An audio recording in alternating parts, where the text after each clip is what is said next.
ചില ചരിത്രങ്ങളെയെല്ലാം കമ്പിളിപ്പുതപ്പിന്റെ അടിയിൽ മൂടിയിടുവാൻ ഇഷ്ടപ്പെടുന്ന വിധത്തിലുള്ള ഒരു വിദ്യാഭ്യാസ പദ്ധതി 1853-ലോ 54-ലോ ആണ് അടിമകളെ, മനുഷ്യരെ അടിമകളാക്കി അടിമച്ചന്തകളിൽ കൊണ്ടുപോയി വിൽക്കുന്ന രീതിയെ കർശനമായി നിരോധിച്ചുകൊണ്ടുള്ള പ്രൊക്ലമേഷൻ ഉണ്ടാകുന്നത് ബ്രിട്ടീഷുകാരുടെ കാലത്ത്.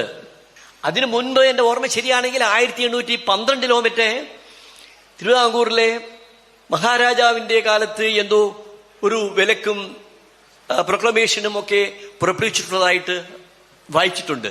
പക്ഷേ ഇതിനെ കർശനമായി വിലക്കുന്നത് 1854 ശ്രീനാരായണ ഗുരു ജന്മമെടുത്തതിന്റെ അടുത്ത നാളുകളിൽ ആണ്.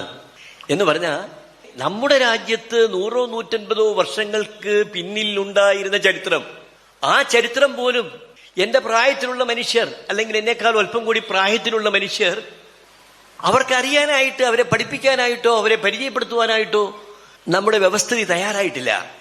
ചില ചരിത്രങ്ങളെയെല്ലാം കമ്പിളിപ്പുതപ്പിന്റെ അടിയിൽ മൂടിയിടുവാൻ ഇഷ്ടപ്പെടുന്ന വിധത്തിലുള്ള ഒരു വിദ്യാഭ്യാസ പദ്ധതി, അതിന്റെയൊക്കെ ഫലമല്ലേ ഈ സംഭവിക്കുന്നതിന്റെയൊക്കെ ഒരു കാര്യമെന്ന് എനിക്ക് തോന്നിയിട്ടുണ്ട്.